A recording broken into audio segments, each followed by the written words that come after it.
नमस्कार दोस्तों, आप देख रहे हैं विद्या गुरु और इस वीडियो में आपके लिए जुलाई के थर्ड वीक में जो करंट अफेयर्स बने हैं उनको यहाँ पर हम पढ़ने वाले हैं डिटेल में। साथ साथ उनका स्टैटिक जीके भी जानते हुए चलेंगे और जो घटना घटी है, जो अपॉइंटमेंट हुए हैं, जो नेशनल संबंधित क्वेश्चंस बने हैं, उन सभी के बारे में थोड़ा सा डिटेल जानेंगे जिससे कि आपको याद करने में आसानी हो।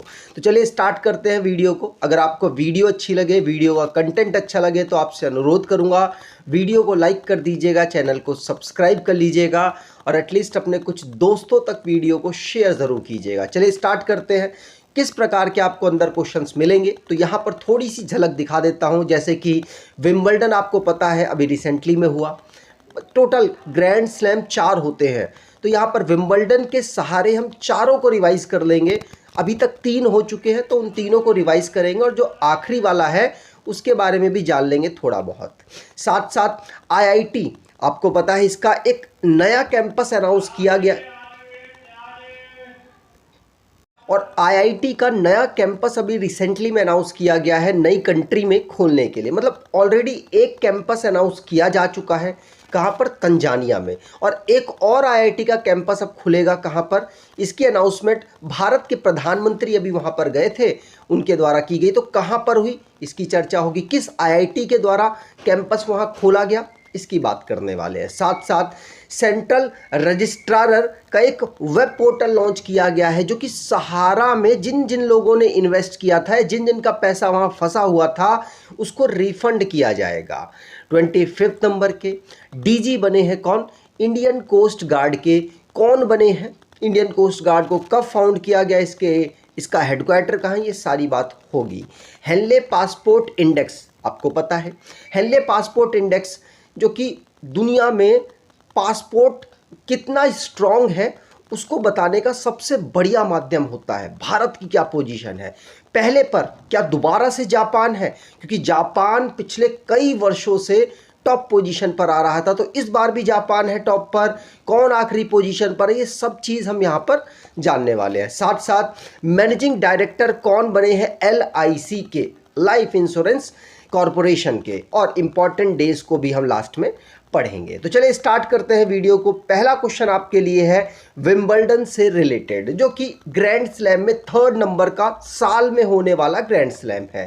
पहले होता है ऑस्ट्रेलियन ग्रैंड स्लैम, दूसरे नंबर पर फ्रेंच ग्रैंड स्लैम, तीसरे नंबर पर विंबलडन और चौथे नंबर पर होता है यूएस, जो कि अभी नहीं हुआ है। यहाँ पर विंबलडन की बात करें तो विंबलडन में महिलाओं में कौन जीता है, तो मार्केटा वोंड्रोसोवा। कौन, मार्केटा वोंड्रोसोवा के द्वारा इसको जीत लिया गया। ये चेस रिपब्लिक के निवासी हैं, इनके द्वारा इसे जीता गया, क्योंकि कंट्री भी पूछ ली जाती है। अगर बात करें इस साल का पहला जो ग्रैंड स्लैम हुआ था वो किसके द्वारा जीता गया, तो एरिना सबलेंका के द्वारा इसको जीत लिया गया था। ऑस्ट्रेलियन ओपन जो होता है, दूसरे नंबर में होता है फ्रेंच ओपन। फ्रेंच ओपन को किसके द्वारा जीता गया, तो दुनिया की नंबर 1 प्लेयर है वो टेनिस की, इनका नाम है ईगा स्वितक, इनके द्वारा फ्रेंच ओपन को जीता गया। और यूएस ओपन इस बार हुआ नहीं है, अभी होगा। और पिछली बार वाले की बात करें जो यूएस ओपन हुआ था 2022 में, उसको ईगा स्वितक ने ही जीता था। अगर बात करें ये जो मार्केटा वोंड्रोसोवा ने विंबलडन चैंपियनशिप जीती है, विंबलडन ओपन जीता है, तो किसको हराकर जीता है, तो इन्होंने ऑन्स जाब्योर को हराकर जीता है। इतना नाम इंपॉर्टेंट नहीं है, लेकिन आप सिर्फ मार्केटा वोंड्रोसोवा का नाम याद रखिएगा। ये किस देश से बिलोंग करती हैं ये याद रखिएगा, चेस रिपब्लिक से ये बिलोंग करती हैं। यहाँ पर आप इनको देख सकते हैं। यहाँ पर बात करें मेंस की, मेंस सिंगल्स में किसने टाइटल जीता, इंपॉर्टेंट है क्योंकि सिंगल्स वाले आपसे एग्जाम में पूछे जाते हैं। तो बात की जाए कार्लोस अल्कराज, ये 3rd पर्सन ऐसे बने हैं, 3rd यंगेस्ट पर्सन बने हैं जिन्होंने ये जो ग्रैंड स्लैम से उनको जीते हैं। तो कार्लोस अल्कराज जो कि 20 साल के हैं अभी, और इन्होंने विंबलडन मेंस सिंगल टाइटल को जीत लिया। किसको हराया, तो दुनिया के नंबर 1 प्लेयर इस समय पर हैं और सबसे ज़्यादा ग्रैंड स्लैम जीतने वाले पर्सन भी, प्लेयर भी हैं। इनका नाम है नोवाक जोकोविच। इनको हराकर इन्होंने इस टाइटल को जीता है, ध्यान रखिएगा। आगे बात करें, यहाँ पर अल्कराज को आप देख सकते हैं। अब ग्रैंड स्लैम्स की बात कर लेते हैं। मेंस में किन किन प्लेयर्स ने इस साल के टूर्नामेंट्स को जीता। तो यूएस ओपन आपको पता है इस बार नहीं हुआ है, अभी आगे इसको ऑर्गेनाइज कराया जाएगा। ऑस्ट्रेलियन ओपन इस बार जो हुआ उसको नोवाक जोकोविच ने जीता। फ्रेंच ओपन इस बार का नोवाक जोकोविच ने, और विंबलडन अल्कराज के द्वारा, कार्लोस अल्कराज के द्वारा जीता गया। यहाँ पर मैंने महिलाओं के नाम भी लिखे हुए हैं। चलिए आगे बात करें। अगला क्वेश्चन है, नोमैडिक एलिफेंट 2023 एक्सरसाइज भारत और किसके बीच में होती? तो भारत और मंगोलिया के बीच में होने वाली ये एक्सरसाइज है, जिसको मंगोलिया की कैपिटल उलन बाटार में ऑर्गेनाइज कराया जाएगा। 17 जुलाई से 31 जुलाई तक इसको ऑर्गेनाइज कराया गया मंगोलिया में। ध्यान रखिएगा, होस्ट किसने किया है? मंगोलिया ने। किसके किसके बीच होती है? तो भारत और मंगोलिया के बीच में होने वाली एक जॉइंट मिलिट्री एक्सरसाइज है। ठीक, चलिए आगे बात करें। तो अगला क्वेश्चन है, यहाँ पर आप देख भी पाएंगे कि यहाँ पर मैंने ऑलमोस्ट बता रखा है कि 15वें नंबर का है, और इसका जो एडिशन है लास्ट टाइम 2019 में ऑर्गेनाइज कराया गया था, वो भारत में ऑर्गेनाइज कराया गया था। ठीक, चलिए अगला क्वेश्चन है कि पेरू, आपको पता है रिसेंटली में बहुत ज़्यादा चर्चाओं में रहा, क्योंकि पेरू ने अभी उनके यहाँ पर एक ज्वालामुखी फटा था, तो उसके ऐश के कारण, उसके काफ़ी धूल वाले पार्टिकल्स के कारण उसने वहाँ पर इमरजेंसी घोषित की है, इसीलिए चर्चाओं में रहा। लेकिन अभी रिसेंटली में उनके यहाँ पर एक नर्वस सिस्टम से रिलेटेड एक बीमारी काफ़ी ज़्यादा लोगों में पाई गई, जिसका नाम गुइलेन बारो सिंड्रोम बीमारी है। ये काफ़ी ज़्यादा रही और इसकी वजह से इन्होंने 9 महीने का नेशनल इमरजेंसी घोषित कर दी है। ये इम्यून सिस्टम को अफेक्ट डालती है और नर्वस सिस्टम से रिलेटेड ये एक बीमारी है। अगर बात करें कि पेरू है कहाँ पर, तो पेरू साउथ अमेरिका का एक देश है जो कि से अपनी बाउंड्री शेयर करता है इक्वाडोर, कोलंबिया, ब्राज़ील और बोलीविया और चिली के साथ। ध्यान रखिएगा। आगे बात करें, यहाँ पर आप देख पाएंगे कि इसकी कैपिटल लीमा है और डीना बोलाटे इनके प्रेसिडेंट है। प्रधानमंत्री अल्बर्टो ओटारोला हैं। ठीक, चलिए अगला क्वेश्चन है आपके लिए कि ड्रग ट्रैफिकिंग और नेशनल सिक्योरिटी पर एक रीजनल कॉन्फ्रेंस ऑर्गेनाइज कराई गई। किसके द्वारा इसको होस्ट किया गया?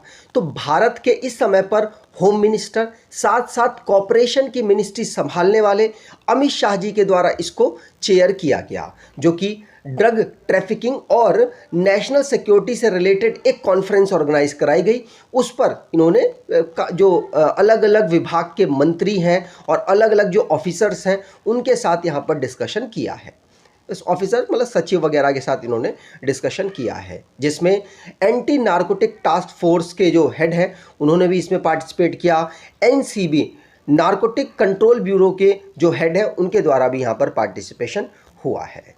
अगला क्वेश्चन है, आपको पता है प्रधानमंत्री जन आरोग्य योजना चल रही है। अब इसको अपग्रेड कर एक राज्य ने इसको मुख्यमंत्री अमृतम भी जोड़ दिया इस स्कीम में। और इस स्कीम में और क्या बेनिफिट हुआ है, देखिए प्रधानमंत्री जन आरोग्य योजना के अंतर्गत 5 लाख रुपए की जो मेडिकल इंश्योरेंस है वो लोगों को मिलती है।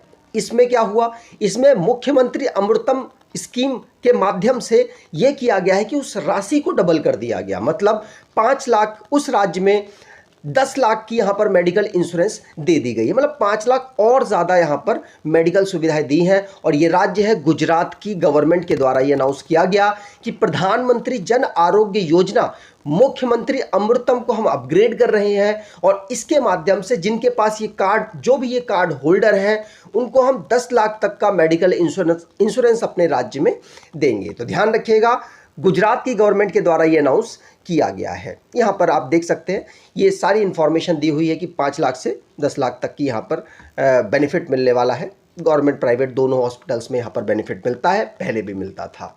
अगला क्वेश्चन है आपके लिए कि भारत यूएई के साथ अभी रिसेंटली में एक एमओयू साइन कर चुका है कि हमारी जो आईआईटी दिल्ली है वो आपके अबू धाबी में एक कैंपस खोलेगी।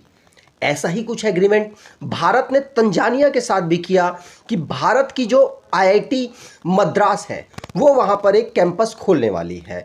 तो रिसेंटली में भारत के प्रधानमंत्री जी यूएई की विजिट पर थे और उन्होंने एजुकेशन मिनिस्टर जी के माध्यम से एक साइन अप किया, एक एमओयू साइन किया कि हमारी जो आईआईटी दिल्ली है वो आपके अबू धाबी में एक कैंपस ओपन करेगी। और इसी प्रकार का एक रिसेंटली में एमओयू साइन हुआ था तंजानिया के साथ। तंजानिया जहां पर भारत की आईआईटी मद्रास वहां पर एक कैंपस खोलने की अनाउंसमेंट कर चुकी थी। दोनों बात ध्यान रखिएगा, हो सकता है आपको कंफ्यूज कर दिया जाए क्वेश्चंस में। अब यूएई की बात करें तो अबू धाबी यहाँ की कैपिटल है, करेंसी यूएई दिरहम है, एशिया में ये पड़ता है, prime minister Mohammed bin Rashid Al Maktoum हैं।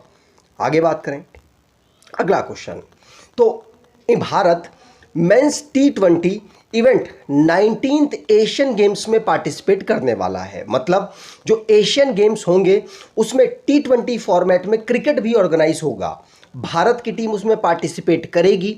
अब भारत की टीम जब पार्टिसिपेट कर रही है तो उसमें किसको कैप्टन बनाया गया वो बहुत इंपॉर्टेंट है।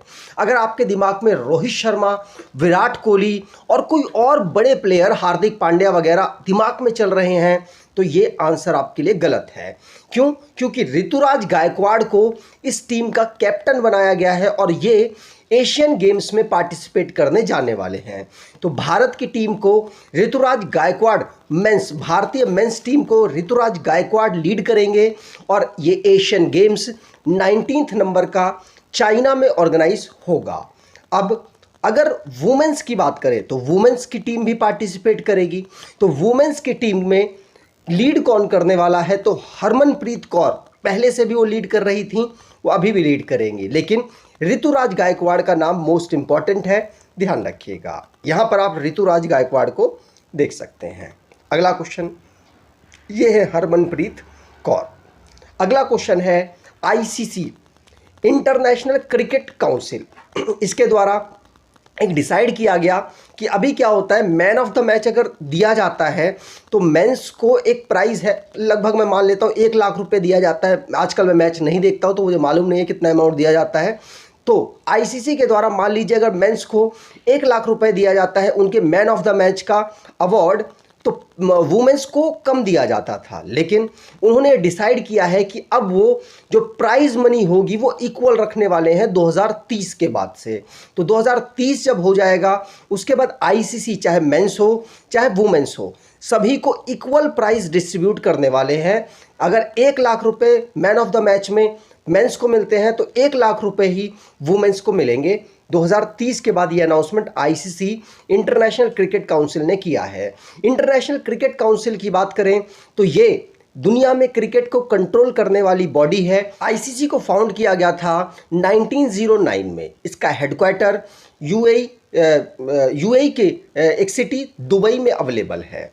आगे बात करें, अगला क्वेश्चन है सेंट्रल रजिस्ट्रार सहारा रिफंड पोर्टल को लॉन्च किया गया। किसके द्वारा लॉन्च किया गया?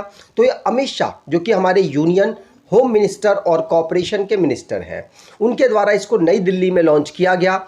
इसमें आप क्लेम कर सकते हैं अगर आपका सहारा में पैसा फंसा हुआ है तो इसको रिफंड करने की सरकार ने पूरा एक पोर्टल डेवलप किया है। इसी के माध्यम से इस पर जो फंसा हुआ पैसा है लोगों को रिफंड किया जाएगा। आगे बात करें, यहाँ पर आप अमित शाह जी को देख सकते हैं। अगला क्वेश्चन, नीति आयोग के द्वारा एक्सपोर्ट प्रिपेयर्डनेस इंडेक्स 2022 जारी किया गया। ये 2022 की परफॉर्मेंस के बेस पर जारी किया गया है नीति आयोग के द्वारा। तो इसमें नॉर्मली गुजरात टॉप कर रहा था एक्सपोर्ट प्रिपेयर्डनेस इंडेक्स में, लेकिन इस बार तमिलनाडु ने यहाँ पर टॉप कर दिया और गुजरात की पोजीशन 4th खिसक गई है। तो तमिलनाडु यहाँ पर टॉप पोजीशन पर है, महाराष्ट्र दूसरे पर है और कर्नाटका तीसरे पर है। 4th पोजीशन पर यहाँ पर गुजरात पहुँच चुका है एक्सपोर्ट प्रिपेयर्डनेस इंडेक्स में। ध्यान रखिएगा, पूछा जा सकता है। नीति आयोग के द्वारा इस रिपोर्ट को जारी किया गया।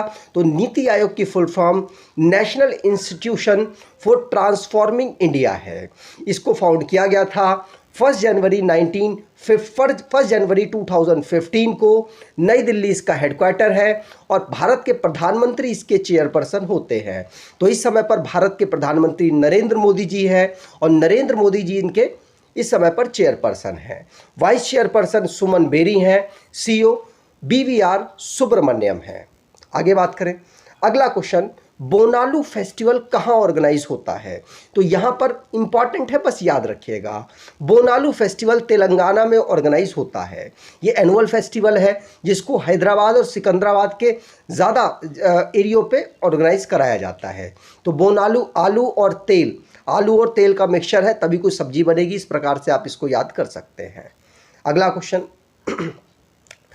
क्वेश्चन है ऑस्ट्रेलिया, आपको पता है कॉमनवेल्थ गेम में 4 साल में इसको ऑर्गेनाइज कराया जाता है। अब कॉमनवेल्थ गेम 2018 में हुआ, उसके बाद 2022 में हुआ, अब 2026 में होना है। 2018 में जो हुआ वो ऑस्ट्रेलिया में हुआ, उसके बाद ऑस्ट्रेलिया के गोल्ड कोस्ट में हुआ, 2022 में हुआ। तो 2022 में इसको ऑर्गेनाइज कराया था यूके के ब्रिस्बेन में। याद रखिएगा, भारत की पोजीशन उसमें 4th रही है। और अगर अगले वाली की बात करें 2026 की, तो उसमें ऑस्ट्रेलिया को ऑर्गेनाइज कराना था। ऑस्ट्रेलिया की एक सिटी है विक्टोरिया को इसे ऑर्गेनाइज कराना था, लेकिन अब वहाँ की जो अथॉरिटीज़ हैं उन्होंने इससे बैक स्टेप ले लिया है। क्यों लिया है? उनका कहना है कि हम 7 बिलियन ऑस्ट्रेलियन डॉलर इस पर खर्च करने के लिए तैयार नहीं है, इसीलिए उन्होंने इससे नाम वापस ले लिया। अब जो नेक्स्ट नाम आपके लिए अनाउंस होगा कि कौन सी सिटी इस कॉमनवेल्थ गेम्स 2026 को ऑर्गेनाइज कराएगी, तो मैं आपको इन्फॉर्म करूंगा। लेकिन अभी ऑस्ट्रेलिया की जो स्टेट है विक्टोरिया ने अपना हाथ पीछे कर लिया कि हम 2026 में कॉमनवेल्थ गेम को होस्ट नहीं करने वाले हैं। ध्यान रखिएगा। अब अगला क्वेश्चन है आपके लिए कि रॉकेट, आपको पता है इसको लॉन्च किया जाता है, इसके लिए फ्यूल की रिक्वायरमेंट होती है, लेकिन पहली बार ऐसा हुआ है कि मीथेन लिक्विड ऑक्सीजन का यूज़ करके इसको प्रक्षेपित किया गया है, इसको लॉन्च किया गया है। किस देश के द्वारा लॉन्च किया गया? तो आंसर होगा इसको चाइना के द्वारा मीथेन लिक्विड ऑक्सीजन का यूज़ करके लॉन्च किया गया और ऐसा करने वाला ये पहला देश बना है। ध्यान रखिएगा, कहाँ से लॉन्च किया गया इतना इंपॉर्टेंट नहीं है, इंपॉर्टेंट है कि किस देश के द्वारा मीथेन लिक्विड ऑक्सीजन का यूज़ करके ऑक्सीजन फ्यूल का यूज़ करके किसने इस रॉकेट को लॉन्च किया और ऐसा करने वाला पहला देश बना। तो चाइना पहला देश बना है। चाइना और भारत की बाउंड्री आपको पता है टच होती है कितने, 1 यूनियन टेरिटरी और 4 राज्यों के साथ। भारत और चाइना एक दूसरे के साथ बॉर्डर शेयर करते हैं, इसीलिए इंपॉर्टेंट है इनकी जियोग्राफिकल जो इनका स्ट्रक्चर है वो। अगर बात करें चाइना की, तो चाइना की कैपिटल बीजिंग है, शी जिनपिंग यहाँ के प्रेसिडेंट हैं। अगला क्वेश्चन, नीति आयोग के द्वारा national multi dimensional poverty index भी जारी किया गया। अभी रिसेंटली में इन्होंने एक एक्सपोर्ट प्रिपेयरनेस इंडेक्स भी जारी की, साथ साथ इन्होंने national multi dimensional poverty index भी जारी किया। इसमें इन्होंने ये बताया कि सबसे ज़्यादा गरीब पॉवर्टी से बाहर किस राज्य में आए हैं, किस राज्य में पॉवर्टी की क्या कंडीशन है, और इनके अकॉर्डिंग उत्तर प्रदेश वो राज्य है जहां से सबसे ज़्यादा गरीब पॉवर्टी लाइन से बाहर आए हैं। अब क्योंकि पॉपुलेशन यहाँ ज़्यादा है तो सिंपल सी बात है, ज़्यादा लोग ही पॉवर्टी में या तो जाएंगे या तो आएंगे। तो उत्तर प्रदेश में 3.43 करोड़ लोग गरीबी से बाहर आए हैं according to the NITI Aayog report national multi dimensional poverty index. इसमें बिहार और मध्य प्रदेश इसके बाद दूसरे और तीसरी पोजीशन पर आते हैं। आगे बात करें, अगला क्वेश्चन है इसी से रिलेटेड, क्या है कि बिहार वो राज्य है जहां पर जो पॉवर्टी है, मल्टी डायमेंशनल पॉवर्टी में अगर डेंसिटी की बात करें तो इस इंडेक्स के according multi dimensional poverty index में हाईएस्ट परसेंटेज में कहां पर पॉवर्टी है। तो आपको बता दूं कि बिहार में सबसे ज़्यादा पॉवर्टी है, फिर झारखंड और फिर उसके बाद ये मेघालय है, मेघालय, उत्तर प्रदेश और फिर मध्य प्रदेश में है। तो यहाँ पर गरीबी सबसे ज़्यादा इस रिपोर्ट के अकॉर्डिंग बताई गई है, बिहार इसमें टॉप पर है अकॉर्डिंग टू द परसेंटेज। ठीक, अगला क्वेश्चन, अभी हेनले पासपोर्ट इंडेक्स जारी किया गया जो कि दुनिया में पासपोर्ट की कितना ताकतवर है उसको बताता है। अगर बात करें हेनले पासपोर्ट इंडेक्स की तो इसके अकॉर्डिंग सबसे पावरफुल पासपोर्ट है इस समय सिंगापुर का। सिंगापुर ने लगातार पिछली बार भी ये टॉप पोजीशन पर था और जापान के साथ पहली पोजीशन शेयर कर रहा था, लेकिन इस बार इसकी पोजीशन पहली है और ये किसी के साथ भी पहली पोजीशन शेयर नहीं कर रहा। मतलब जापान किस पोजीशन पर पहुंच गया, क्योंकि काफ़ी समय से जापान टॉप कर रहा था, तो अब जापान थर्ड पोजीशन पर पहुंच गया है। भारत की क्या पोजीशन है, तो भारत इसमें 80th रैंक पर हो गया और भारत का पासपोर्ट इस प्रकार का पासपोर्ट है कि वो 57 कंट्रीज में विदाउट वीज़ा आपको एंट्री करा सकता है। ध्यान रखिएगा। अब यहाँ पर बात की जाए जो ये पासपोर्ट इंडेक्स है, भारत के पड़ोसियों की क्या पोजीशन है और सबसे आखिरी पोजीशन पर कौन है, तो भारत के पड़ोसियों में चाइना की रैंक 63rd है, भूटान की 84 है, म्यांमार की 89 है, श्रीलंका की 95 है, बांग्लादेश की 96, नेपाल की 98 और पाकिस्तान की 100 है। मतलब बिल्कुल लास्ट टच कर रहा है। अगर बात करें सबसे आखिरी पोजीशन पर कौन है, तो आखिरी पोजीशन पर अफगानिस्तान की पासपोर्ट आता है। आगे बात करें, अगला क्वेश्चन, भारत में पहली बार AI artificial intelligence based regional news anchor launch की गई और ये किस राज्य में लॉन्च की गई, तो उड़ीसा टीवी के द्वारा इसको लॉन्च किया गया और इसका नाम क्या है, तो इसका नाम लीसा है, जो कि भारत की पहली regional artificial intelligence news anchor है जिसने न्यूज़ को पढ़ा था उड़ीसा टीवी के लिए। ध्यान रखिएगा। आगे बात करें, कुछ इस प्रकार से इस आर्टिफिशियल इंटेलिजेंस बेस्ड जो एंकर है उसकी आप शक्ल देख पाएंगे। ठीक, चलिए आगे बात करें। अगला question, women tri service motorcycle rally flagged of, कहाँ से फ्लैग ऑफ की गई, तो दिल्ली से फ्लैग ऑफ की गई और 24th हम कारगिल दिवस ऑब्जर्व कर रहे हैं, उसके उपलक्ष्य में इस ट्राई सर्विस मोटरसाइकिल रैली को लॉन्च किया गया। आपको पता है हम 26 जुलाई को ऑब्जर्व करते हैं विजय दिवस के रूप में, क्योंकि कारगिल जो वॉर था वो हम 26 को ही मुकाम पर पहुंचा पाए थे और ये जो दिल्ली से इस रैली को फ्लैग ऑफ किया गया और इसका डेस्टिनेशन होगा लद्दाख का कारगिल वॉर मेमोरियल, जो कि द्रास में अवेलेबल है। इसमें महिलाओं के द्वारा पार्टिसिपेशन हुआ है, महिला सशक्तिकरण का एक ये रूप दिखाई देता है। आगे बात करें, अगला क्वेश्चन है, वर्ल्ड की पहली जनरेटिव आर्टिफिशियल इंटेलिजेंस टूल जो कि इंश्योरेंस के लिए लॉन्च की गई है, उसका नाम क्या है, उस कंपनी का नाम क्या है, तो उस कंपनी का नाम है सिंप्लीफाई, जिसके द्वारा लॉन्च किया गया। ये आर्टिफिशियल ऑटोमेशन कंपनी है और इसके द्वारा इंश्योरेंस जीपीटी को लॉन्च किया गया है। ध्यान रखिएगा, पूछा जा सकता है। ठीक, चलिए आगे बात करें, तो सिंप्लीफाई के द्वारा ऐसा किया गया। अभी रिसेंटली में आपको पता है एशियन गेम्स होने हैं, उसके लिए ट्रायल होने हैं। अब ट्रायल से एग्जेम्प्ट कर दिया है, हटा दिया गया है किसको, बजरंग पूनिया और विनेश फोगाट को, मतलब इनको ट्रायल देने की ज़रूरत नहीं है। ये इंडियन ओलंपिक एसोसिएशन के द्वारा इनको ये छूट दी गई है। अगर बात करें बजरंग पूनिया जो कि 69 किलोग्राम फ्री स्टाइल कैटेगरी में खेलते हैं, विनेश फोगाट जो कि 53 किलोग्राम की कैटेगरी में खेलते हैं और इनको जुलाई में जो ट्रायल होना था एशियन गेम्स का, उससे इनको एग्जेम्प्ट कर दिया गया, मतलब छूट दे दी गई है। आपको पता है एशियन गेम्स कहाँ होने हैं, चाइना के होंगजू में होने हैं। मैंने अभी इस वीडियो के स्टार्टिंग में ही बताया था। ये दोनों हैं बजरंग पूनिया और विनेश फोगाट। अगला क्वेश्चन, रिसेंटली में क्या हुआ, पॉलिटिकल सिचुएशन काफ़ी ज़्यादा क्रिएट हुई। क्या हुआ कि आपको पता है एनडीए जो कि बीजेपी के अलायंस से बनी हुई एक पार्टी है, अब उनके अगेंस्ट में 26 पार्टियां खड़ी हो गई हैं जिन्होंने अपना पॉलिटिकल अलायंस बनाया 2024 लोकसभा चुनाव के लिए और इन्होंने अपना नाम बीजेपी के अगेंस्ट या कह सकते हैं एनडीए के अगेंस्ट रखा है इंडिया। अब इंडिया की फुल फॉर्म हो सकता है आपसे पूछ ली जाए क्योंकि काफ़ी कंफ्यूजिंग है, और लेकिन ये सही है।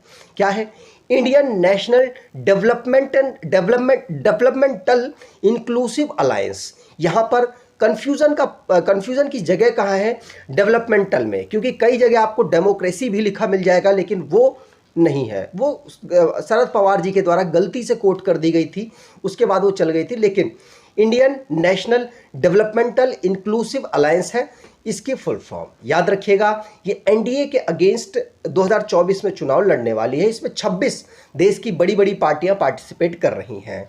याद रखेंगे, इनकी बेंगलुरु में मीटिंग हुई थी, वहीं पर यह डिसाइड हुआ। अब इनकी नेक्स्ट मीटिंग कहाँ होगी, तो मुंबई में अभी प्रोस्पेक्टेड है। इसमें बड़ी बड़ी पार्टियां आप देख सकते हैं। वैसे आपको मैं बता दूं कि इस समय पर नेशनल पार्टी सिर्फ 6 हैं, और उनमें अभी लास्ट जो बिल्कुल न्यूली नेशनल पार्टी बनी है वो आम आदमी पार्टी है, ठीक। और अलग उनकी कंडीशंस है, वो मैंने पहले आपको बता रखी है। ये एनडीए के खिलाफ, जो एनडीए में 38 पार्टीज का अलायंस है, उनके खिलाफ ये 2024 में चुनाव लड़ने वाले हैं। अगला क्वेश्चन, डीजी 25 नंबर के बने हैं इंडियन कोस्ट गार्ड में, कौन? राकेश पाल। मिनिस्ट्री ऑफ डिफेंस के द्वारा इनका अपॉइंटमेंट अप्रूव किया गया, और इंडियन कोस्ट गार्ड में ये डीजी के पद पे अपॉइंट किए गए। ये इंडियन कोस्ट गार्ड की बात करें तो इसको इस्टेब्लिश किया गया था 1977 में, ध्यान रखिएगा। आगे बात करें, यहाँ पर आप देख पाएंगे पाल साहब को, राकेश पाल साहब को। अगला क्वेश्चन, राज्यसभा में आपको पता है चेयरमैन कौन होता है, तो भारत की वाइस प्रेसिडेंट साहब चेयरमैन होते हैं, लेकिन डिप्टी चेयरमैन कौन होता है, तो इनको अपॉइंट किया जाता है, और जो डिप्टी इनको सेलेक्ट किया जाता है, और डिप्टी चेयरमैन इस समय पर राज्यसभा की कौन नए अपॉइंट हुई हैं, तो नागालैंड की एस फंगनॉन कोनियाक को यहाँ पर अपॉइंट किया गया। नागालैंड से पहली एमपी बनी है महिला जिनको यहाँ पर अपॉइंट किया गया है, ध्यान रखिएगा, पूछा जा सकता है। भारत की पहली नागालैंड से यहाँ पर डिप्टी चेयरमैन बनाई गई कोनियाक। अगला question, food global regulator summit 2023 कहाँ पर ऑर्गेनाइज कराई गई, तो दिल्ली में इसको ऑर्गेनाइज कराया गया। मनसुख मंडाविया जी के द्वारा इसको ऑर्गेनाइज कराया गया है। साथ साथ इसमें नरेंद्र सिंह तोमर जो कि एग्रीकल्चर मिनिस्टर हैं, उनके द्वारा भी यहाँ पर पार्टिसिपेशन हुआ है। ग्लोबल फूड रेगुलेटर समिट पहली बार ऑर्गेनाइज कराया जा रहा है, इसको फसाई के द्वारा ऑर्गेनाइज कराया गया है, इसीलिए इंपॉर्टेंट है। इनॉग्रेशन हेल्थ मिनिस्टर और एग्रीकल्चर मिनिस्टर के द्वारा किया गया नई दिल्ली में। अगला क्वेश्चन है आपके लिए कि बिम्स्टेक की फॉरेन मिनिस्टर्स की मीटिंग हुई जुलाई 2023 में, इसको किस देश के द्वारा होस्ट किया गया है, तो इसको होस्ट किया गया है थाईलैंड के द्वारा। ध्यान रखिएगा, 17 और 18 जुलाई को इसको ऑर्गेनाइज कराया गया। इस मीटिंग में अलग अलग पर्सपेक्ट पे बात हुई, जैसे कि एरिया में कोऑर्डिनेशन चैलेंजेस को लेकर, इंक्लूसिव हेल्थ को लेकर, एनर्जी सिक्योरिटी को लेकर। इस पे ये बिम्स्टेक है, आपको पता है ये 7 देशों का ये समूह है, जिसमें बांग्लादेश, भूटान, इंडिया, म्यांमार, नेपाल, श्रीलंका और थाईलैंड आते हैं। ये 7 देश हैं। इसके full form Bay of Bengal initiative for multi sectoral technical and economic cooperation है। इसकी अभी फॉरेन मिनिस्टर्स की मीटिंग थाईलैंड के द्वारा होस्ट की गई। वैसे भारत के जो फॉरेन मिनिस्टर हैं उन्होंने इसमें वर्चुअली पार्टिसिपेट किया था। यहाँ पर बिम्स्टेक को 1997 में फाउंड किया गया। हेडक्वार्टर ढाका बांग्लादेश में अवेलेबल है, और थाईलैंड के द्वारा इसको ऑर्गेनाइज कराया गया। तो उसके बारे में जान ले, बैंकॉक इसकी कैपिटल, थाई इसकी लैंग्वेज, और रामा एक्स या रामा 10 इसके मोनार्क है या किंग है। प्राइम मिनिस्टर प्रयूत चान ओचा हैं।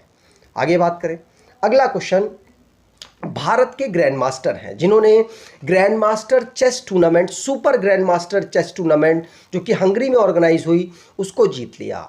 नाम है इनका आर प्रज्ञानंदा। ये भारत के चेन्नई से बिलोंग करते हैं। इनके द्वारा super grand master chess tournament जो कि हंगरी में ऑर्गेनाइज कराया गया, उसको जीत लिया गया। ईरान के प्लेयर को हराकर जीता। नाम इतना इंपॉर्टेंट उनका नहीं है।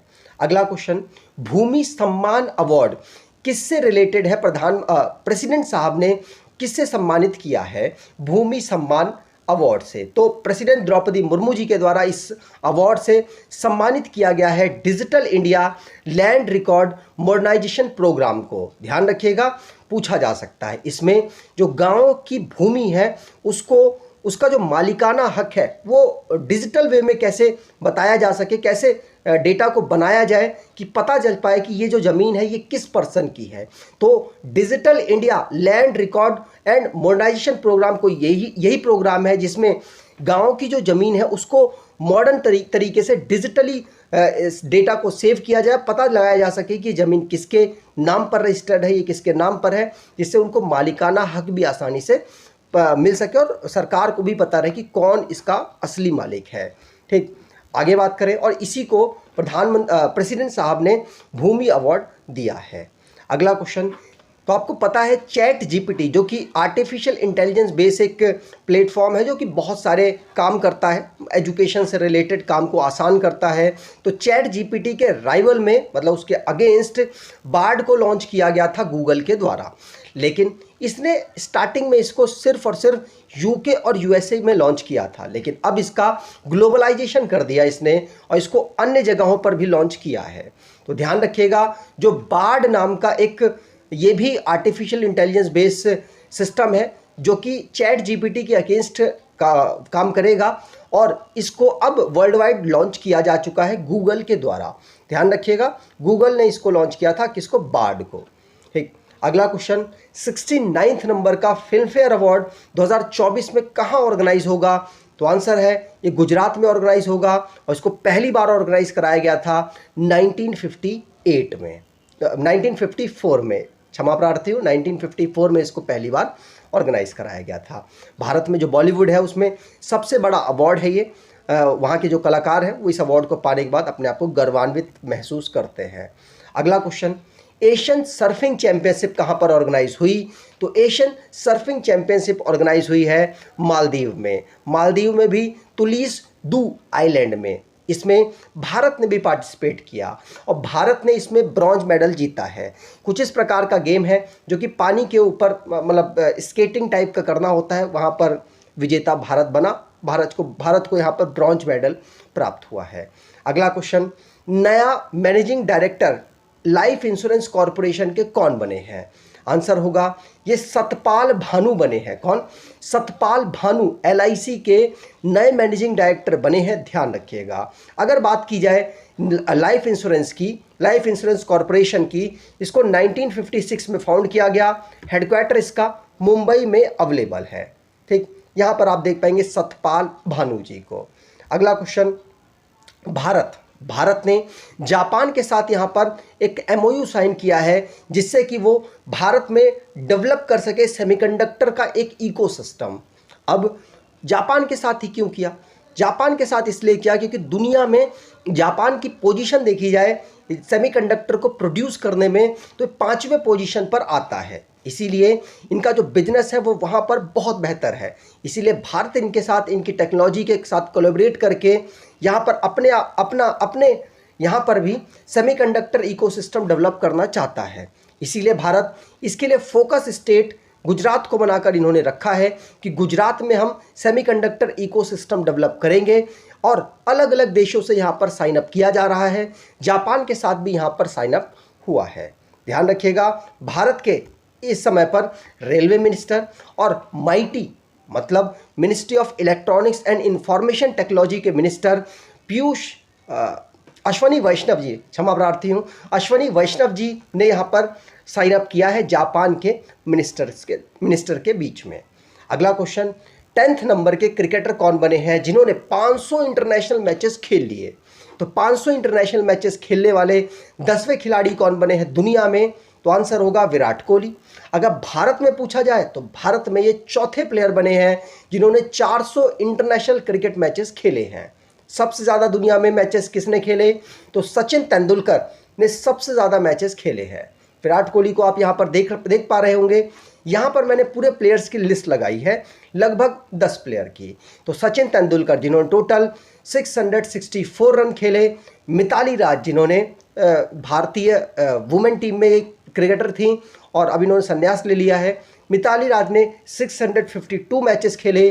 कुमार संगकारा उसके बाद 3rd पोजीशन पर, सनत जयसूर्या 4th पोजीशन पर, रिकी पोंटिंग 5th पोजीशन पर, महेंद्र सिंह धोनी 6th पर, शाहिद अफरीदी 7th पर, 8th पर जैक कैलिस, राहुल द्रविड़ के बाद विराट कोहली 10वें नंबर पर आते हैं। ध्यान रखिएगा। अब यहाँ से हम इंपॉर्टेंट डेज को पढ़ लेते हैं, उसके बाद आपके लिए वीडियो समाप्त। जैसे कि नेशनल मैंगो डे कब ऑब्जर्व होता है? 22 जुलाई को। मैंगो की अलग अलग प्रजाति अलग अलग जो स्पीसीज़ है या कह सकते हैं अलग अलग जो वैरायटीज़ हैं उनको प्रमोट करने के लिए इसको ऑब्जर्व किया जाता है। वर्ल्ड चेस डे हम कब ऑब्जर्व करते हैं? तो 20 जुलाई को हम वर्ल्ड चेस डे ऑब्जर्व करते हैं, क्योंकि 20 जुलाई 1924 को इंटरनेशनल चेस फेडरेशन को फाउंड किया गया था पेरिस में। इसीलिए हम इसी डे को ऑब्जर्व कर रहे हैं इंटरनेशनल चेस डे के रूप में। कब से? तो 1966 से हम ऑब्जर्व कर रहे हैं। अगला क्वेश्चन, वर्ल्ड ब्रेन डे हम कब ऑब्जर्व करते हैं या फिर इंटरनेशनल ब्रेन डे हम कब ऑब्जर्व करते हैं? तो 22 जुलाई को हम इंटरनेशनल ब्रेन डे या वर्ल्ड ब्रेन डे ऑब्जर्व करते हैं। इसकी theme brain health and disability रखी गई और बाद में इसकी आगे की टैगलाइन है लीव नो वन बिहाइंड रखी गई है। तो brain health and disability, leave no one behind इसकी थीम है। ठीक, अगला क्वेश्चन, उससे पहले वर्ल्ड ब्रेन डे किसके द्वारा ऑब्जर्व किया जाता है? तो वर्ल्ड फेडरेशन ऑफ न्यूरोलॉजी के द्वारा इसको ऑब्जर्व किया जाता है, जिसका हेडक्वार्टर लंदन में अवेलेबल है। 1957 में इसको फाउंड किया गया था और वोल्फ गैंग और क्रिसोल्ड इसके प्रेसिडेंट हैं। आगे बात करें, अगला क्वेश्चन है इंटरनेशनल मून डे कब ऑब्जर्व होता है? तो 20 जुलाई को हम इसको ऑब्जर्व करते हैं, क्योंकि 1969 में अपना पैर रखा था, दो एस्ट्रोनॉट गए थे, नील आर्मस्ट्रॉन्ग और बज एल्ड्रिन मून में, और उसी दिन को हम नेशनल मून डे के रूप में, इंटरनेशनल मून डे के रूप में ऑब्जर्व करते हैं। अपोलो 11 मिशन के माध्यम से ये दोनों लोग मून पर गए थे। यूएस का या नासा का ये प्रोग्राम था। अगर आपको ये वीडियो अच्छी लगी है, इन्फॉर्मेटिव लगी है, तो आपसे अनुरोध करूंगा वीडियो को लाइक कर दीजिएगा, चैनल को सब्सक्राइब कर लीजिएगा और एटलीस्ट अपने कुछ दोस्तों तक वीडियो को शेयर ज़रूर कीजिएगा। धन्यवाद।